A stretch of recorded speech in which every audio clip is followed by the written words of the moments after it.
Baik, insyaallah. Baik, bismillahirrahmanirrahim. Allahumma anfa'na bima 'allamtana wa 'allimna ma yanfa'una zidna ilma.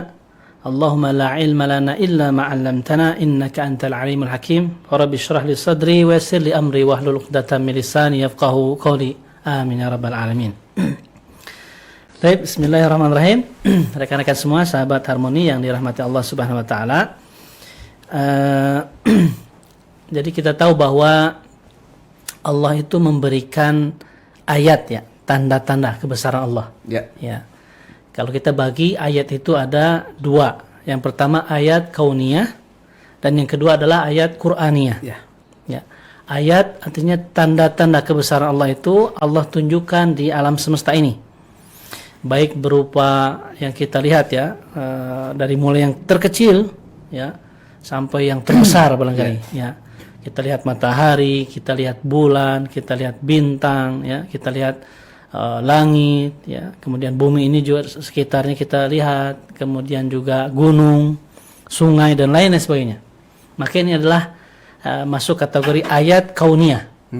Ayat kauniyah artinya ayat-ayat tanda-tanda Allah berikan kepada orang-orang yang beriman supaya dia bisa mentafakuri, Ya. ya, sehingga bertambahlah keimanannya, bertambahlah kesyukurannya kepada Allah. Begitu. Kemudian ayat yang kedua yaitu ayat Al-Qur'aniyah. Ya, Qur'aniyah artinya Al-Qur'an yang biasa kita baca. Ya, Al-Qur'an adalah kalamullah, ya, al-munazzal ala Muhammad sallallahu alaihi wasallam, al-muta'abbad bi tilawatihi bi lisanin arabiyyin mubin. Ya, Al-Qur'an adalah kalamullah, firman Allah. Ya. Al-munazzal ala Muhammad yang turun kepada Muhammad sallallahu alaihi wasallam, al-muta'abbad bi tilawati yang menjadi ibadah bagi orang yang membacanya dengan ikhlas, ya, dengan tulus, dengan ridha, ya, bilisan Arabiyyin mubin, dengan, jangan lupa, ya, dengan lisan Arab, Arabiyyin mubin, dengan lisan, dengan bahasa Arab yang jelas, yang nyata. Begitu. Dengan kata lain, ya, bahwa Al-Qur'an dengan alam semesta ini berasal dari satu zat yang sama. Ya. Ya kan? Ya. Alam semesta ini ciptaan Allah. Betul. Berasal dari Allah. Al-Quran yang kita yakini kebenarannya, yang kita yakini dia sebagai mukjizat sepanjang zaman, ya, juga merupakan kalamullah yang datang dari Allah. Ya. Begitu. Jadi dua-duanya, kalau dua-duanya ini datang dari Allah, seharusnya dia harus saling bersinergi. Ya. Saling istilahnya tidak ada pertentangan di antara keduanya. Kalau kita melihat alam semesta ini, kita juga harus bisa melihat Al-Quran yang ada, yang kita baca ini. Gitu, tidak ada pertentangan. Ya, ya. Begitu. Dan kita akan temukan satu metodologi dari Al-Quran untuk memahami Al-Quran. Ternyata Allah Ta'ala bersumpah dengan bintang. Begitu. Ya. Kita tahu bahwa yang pertama dulu yang akan kita bahas bahwa bintang, ya, bintang, karena kita kajiannya bahasa Arab Qur'ani, bukan tafsir, ya. Yeah. Bukan khusus ke tadabbur, tapi kita coba bahasa Arab Qur'ani kita kaitkan dulu dengan bahasa Arabnya. Yang pertama adalah bahasa Arab bintang. Ya, bahasa Arab bintang itu adalah najmun, ya, najm. Najmun itu bintang, ya. Bentuk jamaknya adalah nujum. Kalau nujum barangkali sering kita dengar, ya, pada ini, ya. Iya. Ahli nujum. Ahli nujum, dia mah suka nujum. Iya. Ya. So, nujum itu bentuk jamak dari najmun, najm. Ya, dalam bahasa Arab, ya, najmun, bintang, bentuk jamaknya adalah nujum. Gitu. Dan kata ini disebut dalam Al-Qur'an. Itu kan perbintangan itu ada astronomi, ada astrologinya. Ya, nah, betul, begitu. betul. Nah, yang kita akan bahas adalah bagaimana kita mencoba memahami Al-Quran dengan melihat bintang. Ya. Gitu, ya. Ketika Allah menyebut satu benda, satu tempat, satu apapun lah perkaranya yang disebut dalam Al-Quran, maka itu tidak sama dengan yang Allah tidak sebut. Karena tidak ada yang kebetulan dalam Al-Quran. Betul. Ya. Jadi ketika Allah menyebut ataupun bersumpah, Allah kan bersumpah, ya. Ketika Allah bersumpah, tentu Allah bersumpah dengan makhluknya. Biasanya kalau kita bersumpah dengan sesuatu yang lebih besar, betul, yang lebih hebat, ya. Tapi ketika Allah bersumpah, maka Allah bersumpah dengan zatnya, ya, ataupun dengan makhluknya. Gitu, karena tidak ada lagi, ya, yang lebih besar daripada Allah. Maka ketika Allah bersumpah dengan makhluknya, ya kita bisa temukan banyak sekali ayat-ayat yang berkaitan dengan sumpah, qasam. Wasyamsi wal qamari, ya, demi matahari, demi bulan, ya. Kemudian juga demi malam, wal laili wan nahari, demi siang, wal asri, demi waktu asar, demi waktu ya. Dan termasuk juga bintang. Ya, bintang juga Allah sebut. Ya, bintang nanti ada beberapa penyebutan. Was-sama'i wat-tariq, at-tariq juga bintang. At-tariq, ya betul. Ya, urusan bintang. Itu juga Allah bersumpah dengan bintang. Tapi yang saya ingin kaitkan di sini adalah ketika kita membaca surah Al-Waqi'ah. Ya, Al-Waqi'ah, ya. Al-Waqi'ah, Allah mengatakan dalam surah Al-Waqi'ah ayat 75. Allah bersumpah dengan mawaqi'an nujum. A'udzubillahi minasyaitonir rajim. Fala uqsimu bimawaqi'in nujum. Ya. Fala uqsimu bimawaqi'in nujum. Innahu laqasamun law ta'lamun 'azim. Innahu laqur'anun karim fi kitabim maknun la yamassuhu illa al-mutahharun. Tanzilun min rabbil alamin. Ya, dalam surah ini, dalam surah Al-Waqi'ah, ya, ayat 75 sampai 80, Allah mengaitkan ketika Allah bersumpah dengan bintang, ya, mengaitkan dengan Al-Qur'an, menyebut Al-Qur'an setelahnya. Ya. Begitu. Jadi ada apa? Kenapa Allah mengaitkan antara bintang-bintang, ya, mawaqi' nujum. Mawaqi' itu artinya tempat muncul bintang itu sendiri. Kalau dalam bahasa Arab ada dia kata najmun bintang, ya, itu sekurang-kurangnya kalau kita merujuk kepada kajian bahasa, ya, ataupun kepada tafsir, sekurang-kurangnya ada 7. Nanti kita bisa rujuk. Yang paling yang paling sebenarnya ketujuh ini bisa kita kaitkan, ya. Tapi yang paling masyhurah barangkali, ya. Makna najmun itu adalah tala'a wa dhahara atau tulu wa zuhur. Artinya timbul, muncul, tenggelam, begitu. Berkelap-kelip mungkin. Kelap-kelip, ya. Jadi ada beberapa makna. Ya. Di antara kelebihan bahasa Arab ini dia kan sangat detail, Pak Dedi. Ya. Dan Allah sebut kata an-najm. Ya, kata an-najm dalam Al-Qur'an. Yang pertama, an-najm itu disebut 2 kali dalam 2 surat. Ya, kemudian bentuk jamannya yaitu nujum. Nujum disebut sebanyak 6 kali dalam 6 surat. Gitu. Ya, jadi bukan kebetulan dan tidak ada yang kebetulan dalam Al-Qur'an. Ketika Allah sebut berarti ada hal yang luar biasa. Betul. Begitu. Yang harus kita perhatikan, yang harus kita analisis. Kenapa? Karena Al-Qur'an ini turun untuk orang-orang yang mau berpikir. Liqaumin yatafakkarun. Ya, selalu Allah menegur ataupun menyindir bagi orang-orang beriman itu karena ini Al-Qur'an ini begitu luar biasa hebat, ya. Bahkan Allah memisalkan bahwa kalau Al-Qur'an ini turun kepada gunung itu hancur. Nah, karena takut Allah. Lau anzalna hadzal Qur'an ala jabalin la ra'aitahu khashi'an mutasaddian min khasyatillah. Gitu. Jadi kita bayangkan kalau Al-Qur'an turun pada gunung hancur. Jadi maksudnya itu gunung ini tidak akan sanggup gitu, dengan Al-Quran. Betul. Sehingga Allah mengalihkan kepada manusia dalam hal ini Rasulullah Muhammad SAW gitu. Ya. Artinya ini sebuah permisalan, sebuah contoh bahwa Al-Quran itu begitu luar biasa, begitu hebat. Kalau kita bandingkan, ya, fisik saya Pak Dedi, ya, dengan Pak Dedi gitu, dengan melihat gunung yang terkecil saja. Fisik gitu, ya. Gunung kan besar, hebat, kuat begitu. Turun Al-Quran bisa hancur. Sedangkan kita fisiknya lemah. Ya, betul. Gitu. Itu sebuah permisalan betapa hebatnya, betapa agungnya Al-Quran. Betul. Gitu. Jadi ketika kita membaca surah Al-Waqi'ah, ya, maka kita bertanya-tanya, ya. Ketika Allah menyebut An-Najm juga, ya, dalam surah yang lain, ya, misalkan surah Al-An'am ayat 97, bintang Allah jadikan untuk apa? Apa fungsi bintang sebetulnya? Ya, surah Al-An'am ayat 97 Allah Ta'ala mengatakan wa huwallazi ja'ala lakumun nujuma litahtadu biha fi dhulumatil barri wal bahr qad fassalnal ayat liqaumin ya'lamun. Gitu. Ini merujuk, ya. Allah menjelaskan sendiri bahwa Allah jadikan bintang-bintang, an-nujum. Di sini nujum dalam bentuk jamak, tidak dalam bentuk tunggal. Artinya bintang-bintang di langit itu banyak. Ya, dalam kaidah bahasa Arab biasa bahwa jamak itu 3 lebih. Ya, untuk menunjukkan dari 3 ke atas itu sudah jamak. Jamak. Begitu. Ya, Allah Ta'ala menggunakan bentuk jamak di sini dalam surah Al-An'am ayat 97. Wa huwallazi ja'ala lakumun nujuma, dan dialah yang menjadikan bagi kamu an-nujuma, bintang-bintang. Ya. Litahtadu biha, agar kalian ya, dengan bintang itu bisa menjadikan bintang itu petunjuk. Ya. Fi dhulumatil barri wal bahr, di kegelapan barri, daratan, di darat ya, wal bahr, ataupun di lautan. Ya. Qad fassalna al-ayati liqaumin ya'lamun, dan sungguh kami telah menjelaskan, ya, mendetailkan tanda-tanda ini ya bagi orang ya'lamun, yang tahu. Ya. Ya'lamun ini kata alima ya'lamu, artinya mengetahui. Mengetahui itu kan dari kata ilmu.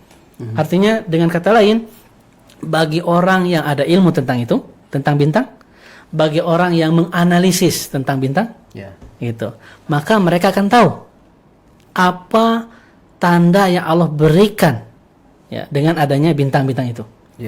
Gitu. Dengan jelas Allah mengatakan litahtadu biha fi dhulumatil barri wal bahr, agar menjadi petunjuk bagi kalian kalau di kegelapan daratan dan lautan. Jadi kalau kita lihat bahwa para nelayan ya, orang-orang dulu itu sangat mudah untuk melihat arah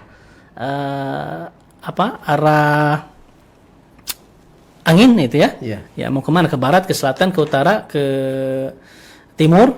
Itu kalau kita bayangkan di tengah laut ya, di tengah laut kita di kegelapan laut kan bagaimana ya? Kita hanya bisa melihat bintang. Litahtadu biha. Jadi petunjuk ya. Bagi siapa? Bagi orang yang tahu. Kalau yang nggak tahu mana buat apa bintang? Indah we gitu. Ya. Qad fassalna al-ayati liqaumin ya'lamun. Ya, bagi orang yang tahu. Jadi ketika dia memperhatikan bintang ini, oh ternyata bintang ini ya di kegelapan malam ya, itu hanya bisa dibaca ketika dia mampu mengaitkan satu bintang dengan bintang yang lain. Begitu. Jadi untuk membaca bintang tidak bisa hanya membaca satu bintang saja, gitu. Tapi mengaitkan satu bintang dengan bintang yang lain. Korelasinya bagaimana? Sehingga dibaca secara utuh, barulah terlihat. Oh, ini rasi bintang ke arah timur. Oh, rasi bintang ke arah barat. Rasi bintang ke arah selatan. Ketika orang-orang yang tahu ya, dan bisa membaca tanda yang Allah berikan dengan bintang, petunjuk yang Allah berikan dengan bintang, dia harus mengaitkan satu bintang dengan bintang yang lain, kan begitu? Tidak bisa dia membaca satu parsial, satu bintang saya tidak bisa. Dia harus mengaitkan, oh ini adalah yang saya baca itu ada sekitar 4 ya, 4 rasi bintang. Ada yang namanya rasi bintang biduk, ada layang-layang, ada pemburu ya, ada kalajengking, ya, Scorpion, Orion, Crux, ya seperti itulah yang sudah dikaji. Betul. Begitu. Nah, dengan membaca ini ya, orang-orang yang sudah biasa dan mau membaca tidak bisa hanya sebagian saja, dia harus mengaitkan satu bintang dengan bintang yang lain secara utuh. Begitu. Jadi kemunculan bintang yang satu dengan yang lain itu ada keterkaitan gitu. Betul. Korelasi ya. Hubungan gitu. Satu hubungan bintang dengan bintang yang lain ditarik, oh ini adalah bintang layang-layang, rasi layang-layang misalkan. Betul. Ya begitu, ataupun ini rasi biduk gitu. Biduk itu karena bentuknya seperti gayung katanya. Ataupun layang-layang karena seperti layang-layang begitu. Itu menunjukkan arah-arah selatan, utara, timur, barat begitu. Nah, ketika kita membaca surah Al-Waqi'ah ya, Allah Ta'ala mengatakan fala uqsimu bimawaqi'in nujum. Ya. Maka aku bersumpah dengan mawaqi'an nujum. Mawaqi' artinya tempat munculnya bintang. An-nujum bintang-bintang, bentuk jamak. Tidak disebut dalam bentuk tunggal. Artinya banyak. Begitu. Innahu laqasamun law ta'lamun 'azim. Ya, sesungguhnya itu ya, Allah berkata demikian, laqasamun itu adalah satu sumpah. Law ta'lamuna 'azim. Suatu sumpah yang sangat besar. Sangat hebat. Law ta'lamun. Law ta'lamuna 'azim. Jika ataupun kalau kamu mengetahui.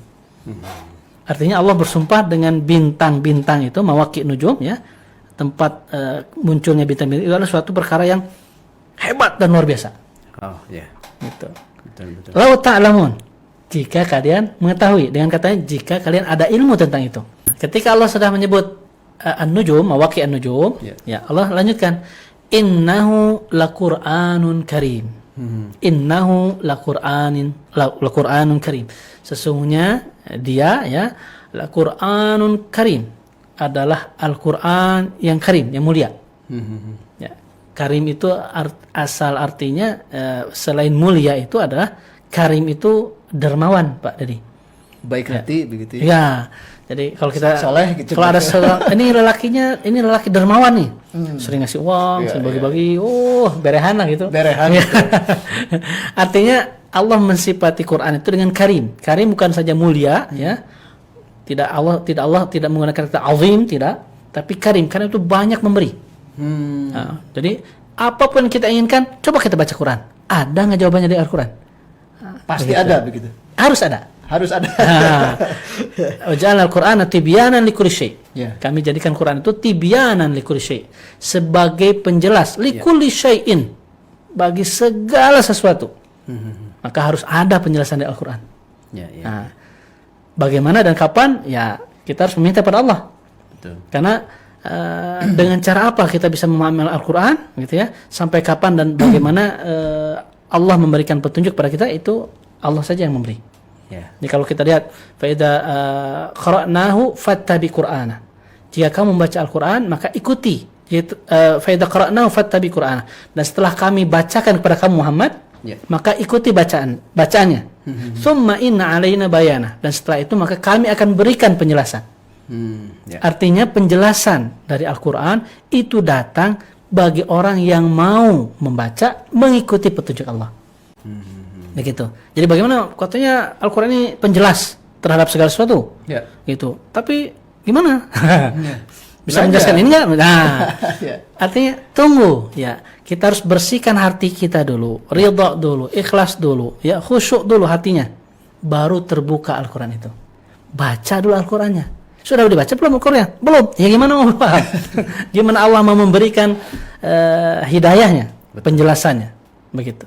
Nah, jadi dalam surah Al-Waqiah ya, Allah mengaitkan antara mawaqi' nujum, tempat munculnya bintang, dengan Al-Quran. Gitu. Oh, jadi apa sebetulnya? Ya, sebagaimana kita lihat bahwa perubahan peredaran bulan gitu ya. Bahwa awal bulan kita lihat mulai hilal terlihat, hari kedua, hari ketiga, nanti tengah bulan purnama. Nah, nanti hari ke-23 bulan Hijriah ya, itu kita melihat bahwa bulan mulai meninggalkan kita. Sudah nggak terlihat, digantikan dengan bintang-bintang. Nah, begitu seterusnya nanti tiap bulan. Nah, maka ini adalah suatu penciptaan ya, yang terjadi di atas langit, di atas kepala kita. Apa yang kita lihat di langit, perubahannya begitu. Terus begitu tiap bulan, tiap tahun begitu, dan tidak ada perubahan sedikit pun. Ya. Ketika Allah mengaitkan dengan Al-Quran, itu artinya Al-Quran itu juga sama dengan mawaqi' nujum. Gitu. Ya. Tidak ada yang kebetulan dalam Al-Quran. Tidak ada yang bertentangan antara satu ayat dengan ayat yang lain. Tidak ada yang bertentangan antara satu surat dengan surat yang lain. Dia harus bersinergi, berkorelasi begitu. Seperti beredarnya, perputarannya alam semesta ini. Ya, di sini jadi saya ingin mengaitkan, ketika Allah mengaitkan ya antara mawaqi' nujum ya, bintang-bintang, tempat keluarnya bintang, dengan Al-Qur'an, artinya kita mendapatkan satu metodologi. Satu metodologi bagaimana cara memahami Al-Qur'an. Ya. Cara memahami Al-Qur'an adalah seperti kita melihat bintang. Kita tidak bisa hanya melihat atau menyimpulkan satu ayat yang kita baca. Satu ayat langsung simpulkan, baca, terjemahkan, langsung simpulkan. Tidak bisa seperti itu. Nah, kita harus melihat dan merangkum, menganalisis.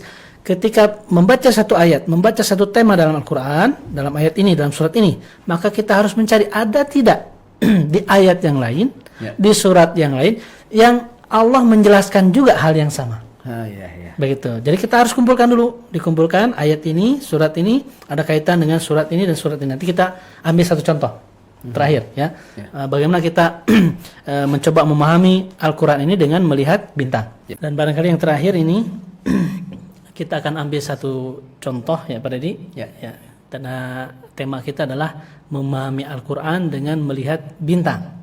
Ya, tadi saya sudah jelaskan bahwa dengan melihat bintang ya, kita tidak bisa hanya melihat 1-2 bintang saja, tapi kita harus melihat bintang itu secara keseluruhan, barulah kita memahami, oh ini bintang anu, ras bintang anu, arah ke anu ya. Orang-orang yang sudah terbiasa melihat bintang, dia akan dengan sangat mudah gitu, seolah-olah bagi orang-orang yang beriman ya, kita bisa gambarkan dan bayangkan ketika misalkan orang yang beriman ini ya, beriman kepada Allah Ta'ala yang maha gaib ya, berlayar di tengah lautan yang gelap gulita begitu ya, entah kemana kita harus melaju begitu ya, kita lihat ke bintang, ternyata Allah tidak meninggalkan kita walaupun gelap gulita, ternyata Allah memberikan petunjuk dengan bintang ke sana arah timur, ke sana arah barat, ke sini arah selatan, utara dan seterusnya gitu. Artinya Allah tidak meninggalkan hambanya.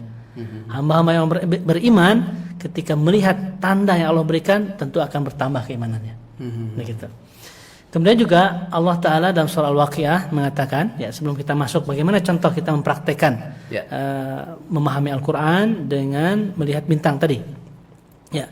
Ayat yang selanjutnya ya, Allah Ta'ala mengatakan surah Al-Waqiah fi kitabim maknun ya, Al-Quran itu dia fi kitab, dalam sebuah kitab maknun yang terjaga, terawat begitu.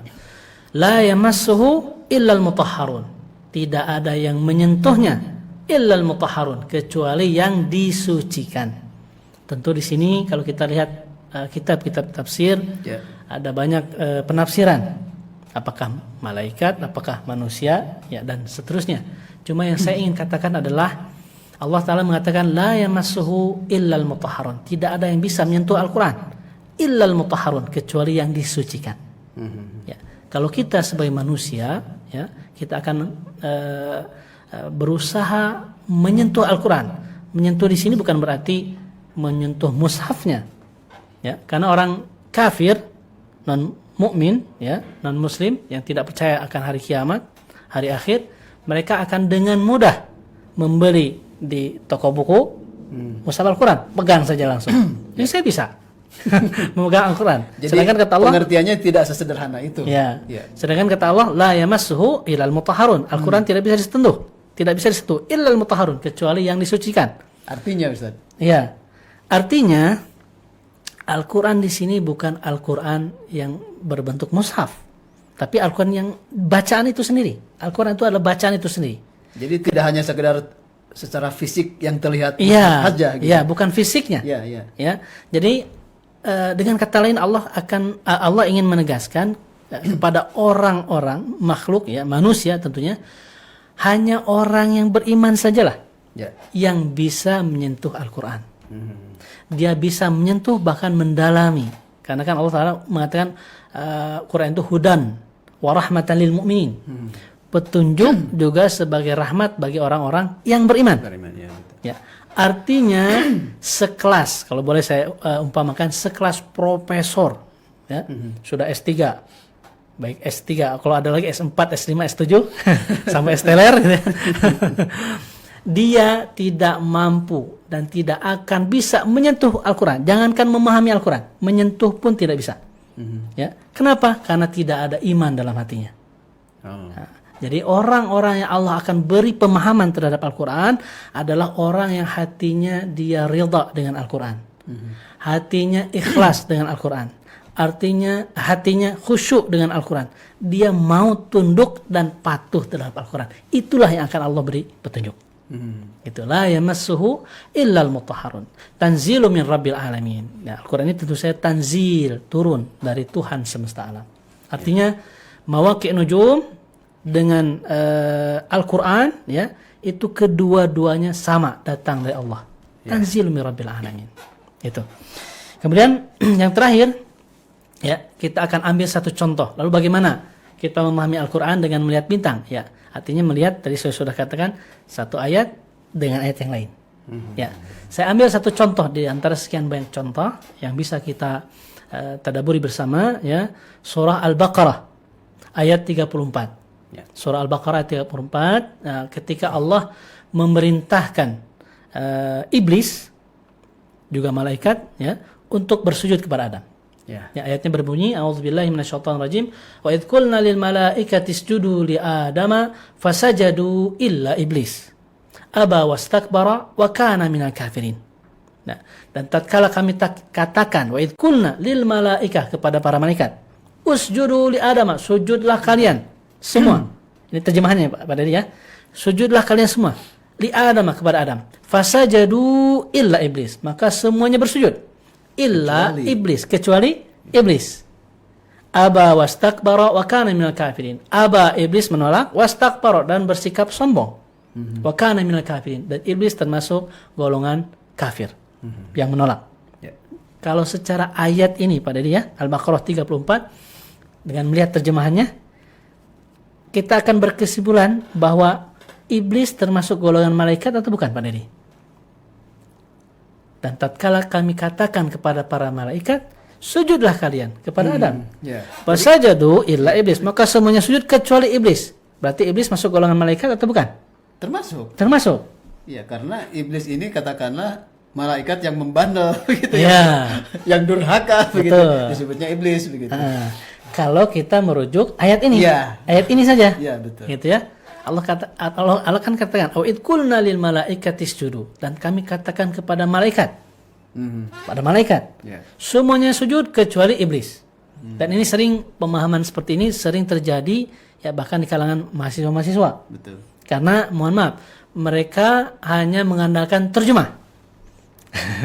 Dan yang tidak tersirat saja. ya, terjemah dari Indonesia, ya. Ya. Dan tidak mengaitkan dengan ayat yang lain. Nah, ini masalah. Maka kalau kita ingin memahami Al-Quran dengan melihat bintang, ya, metodologinya harusnya kita harus mencari ada tidak ayat yang lain yang menjelaskan ini. Ya, Gitu. ya, betul. Di surat apa dan ayat berapa yang ketika itu Allah juga menjelaskan hal yang sama sebagai klarifikasi, sebagai penjelas, bayan terhadap ayat ini. Betul. Maka kita akan lari dan cari ke surah Al-Kahfi. Surah Al-Kahfi ayat 50. Ya, kalau tadi Al-Baqarah ayat 34. 34, Ya, ya. kita akan merujuk, kita lari ke surah Al-Kahfi. Oh, ternyata dalam surah Al-Kahfi ada disebut juga iblis di situ. Dan ayatnya mirip. Ayatnya mirip, cuma ujungnya akhirnya berbeda. Ya. Ya, dalam surah Al-Kahfi ayat 50 Allah Ta'ala mengatakan, "A'udzubillahi minasyaitonirrajim. Wa idz qulna lil malaikati isjudu li adama fasajadu illa iblis." Illa iblis, sama di sini. Setelah itu Allah katakan dan surah Al-Kahfi, kana minal jin. Kana minal jin. Dia, siapa? Iblis, ya. Dan tatkala kami katakan pada para malaikat, sujudlah kalian semua. Maka semuanya sujud illa iblis, kecuali iblis. Kana minal jin. Allah katakan iblis itu dia adalah minal jin. Dari golongan jin. Golongan jin. Iya, golongan jin. Ya. Fafasaqa an amri rabbih, maka iblis itu fasaqa, berbuat fasik, Asik, ya. ya, berbuat maksiat, tidak ikut, tidak patuh terhadap perintah Allah. An amri rabbih, dari perintah Allah, dari perintah Tuhannya. Ya. Ya, inilah salah satu metodologi, ya, yang benar, dan ini juga sudah ulama-ulama yang dulu, ya, lakukan seperti itu. Ya. Jadi satu ayat tidak bisa kita langsung simpulkan dan pahami. Ya, ketika kita ingin memahami Al-Quran, baca ayat ini, oh kesimpulannya begini. Ya. Oh, baca tanpa melihat dan merujuk ada tidak penjelasan yang Allah sebutkan dalam surat yang lain ataupun ayat yang lain. Ya. Gitu. Jadi dulu saya ketika masih kuliah sering mendengar Pak Dedi. Ya, sering mendengarnya begini. Iblis itu sebetulnya tidak durhaka. Ya, kenapa? Karena iblis itu bertauhid murni. Tidak mau sujud kepada Adam, hanya ingin sujud kepada Allah. Oh, berarti tauhid murni nih, nggak mau kepada makhluk. Pokoknya yang ingin kepada Allah saja. Fokus kepada Allah. Iya. Ini dulu saya ketika kuliah dulu sering mendengar perkataan seperti ini. Gitu. Padahal kalau kita baca ayatnya, Gitu, ya. Kita terjemahkan saja dan kita coba memahami bahwa sebenarnya pandangan ini adalah salah, keliru. Ya, Allah Ta'ala sendiri mengatakan fafasaqa an amri rabbih. Iblis ini berbuat fasik, berbuat maksiat an amri rabbih, dari perintah Tuhannya. Jadi perintah Tuhan saja sudah dilanggar begitu. Iya. Bagaimana bisa dikatakan tauhid begitu kan? Iya, betul. Iya. Jadi inilah salah satu contoh ya di antara sekian banyak contoh ya yang bisa kita analisis dan kita tadaburi, bahwa satu ayat ya tidak bisa langsung kita simpulkan dan pahami. Jadi memahami Al-Quran ini tidak cukup harus puas gitu dengan hanya membaca satu ayat atau satu surat saja. Begitu. Iya. Iya. Maka kewajiban kita terhadap Al-Quran pada ini ya, kewajiban kita terhadap Al-Quran, sebagaimana kita melihat bintang-bintang itu ada, sebagaimana bulan itu terus ada. Ketika awal bulan muncul hilal ya, terus naik hari kedua, hari ketiga di bulan Hijriah, kita akan lihat di bulan Hijriah, bukan di bulan Syamsiah, bukan penanggalan matahari. Ya, karena Islam mengajarkan penanggalan hari itu dengan bulan. Lita'lamu adada sinina wal hisab, agar kalian kamu bisa menghitung ya, adada sinin jumlah bilangan tahun. Gitu. Karena setiap bulannya begitu. Ya. Jadi kalau kita hitung satu bulan itu berapa hari pada ini?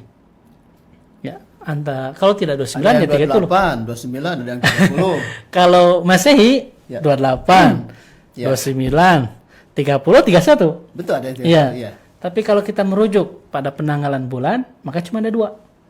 Ya. Kalau tidak 29 bulan ini, bulan depan 30. Artinya bisa 29, bisa 30. Hari ke-29 adalah hari di mana kita melihat bulan. Gitu. Karena kan bulan ketika hari ke-23, bulan sudah mulai menghilang, diganti dengan bintang-bintang. Nanti hari ke-29 kita mencari lagi bulan. Untuk menentukan apakah besok ini bulan baru ataukah masih tetap bulan yang sama. Ya begitu. Jadi bagaimana kita mengagungkan Al-Quran, ya, memuliakan Al-Quran, ya, sama dengan ketika kita melihat di langit itu perbedaan begitu terus tiap bulan, maka kita juga harus membaca Al-Quran. Dan itu dilakukan terus-menerus. Setiap hari. Itu yang harus kita lakukan. Ya. Sebagaimana kita terkagum-kagum dengan alam semesta ini, seharusnya juga kita terkagum-kagum dengan Al-Quran. Gitu. Karena keduanya ada datang dari Allah Ta'ala. Gitu. Jadi tugas kita baca setiap hari Al-Quran. Dan Rasulullah SAW pernah membaca di depan malaikat Jibril, ya. Dan yang Rasulullah baca adalah 1 hari 1 juz. Maka 1 bulan tamat. Nah, bahkan dalam satu hadis katakan ada seorang lelaki yang bertanya, bagaimana kalau saya menghatamkan Al-Quran 3 kali atau 2 kali? Saya kan kuat. 1 bulan. 1 bulan. Ya. Nah, kata Rasulullah, jangan. Gitu. Hatamkan 1 bulan 1 kali. Karena dengan begitu, ya, kamu bisa menghayati bacaan yang kamu baca. Jadi maksudnya tidak terlalu cepat-cepat gitu. Pokoknya pengen hatam. Tapi apakah khatam Quran yang kita baca itu berpengaruh tidak pada hati kita? Ini mungkin kaitannya erat dengan pemahaman terhadap pesan-pesan gitu yang disampaikan oleh Al-Quran begitu. Jadi mungkin hanya kalau misalnya kita membaca 1 bulan sampai 3 kali, ada kesan borongan begitu ya. Jadi mungkin kesempatan untuk memahami sangat sedikit begitu.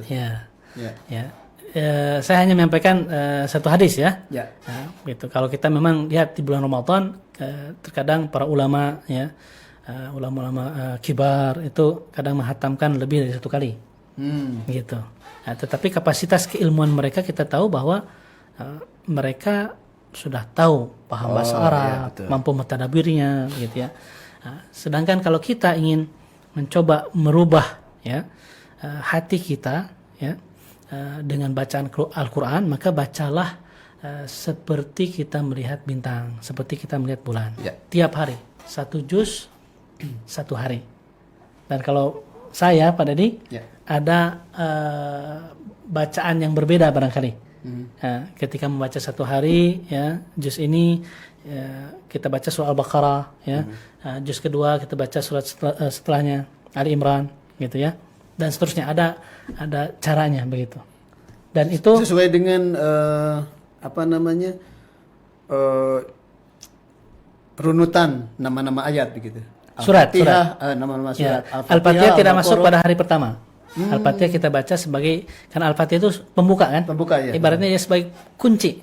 Ya, jadi kalau kita ingin membaca Al-Quran, baca doa Al-Fatihah. Ya. Karena itu sebagai kunci, kita ingin memahami. Gitu. Dan biarlah Allah yang memberikan pemahaman kepada kita. Ya. Fa idza qara'nahu fattabi Qur'ana. Dan setelah kami membacakannya kepada kamu, wahai Muhammad, fattabi Qur'ana, maka ikutilah bacanya. Summa inna alaina bayana. Kemudian nanti tugas Allah yang memberikan pemahaman kepada kamu. Bukan kamu yang memahami langsung Al-Quran itu. Allah yang akan memberi. Begitu juga kita. Gitu. Jadi kalau kita ingin memahami Al-Quran, ya kita memahami kepada Allah. Gitu. Jadi seberapa kali kita khatam dan seberapa banyak, seberapa hebat Al-Quran ini mempengaruhi hidup kita. Ya. Gitu. Itulah yang menjadi PR kita bersama. Gitu. Ya.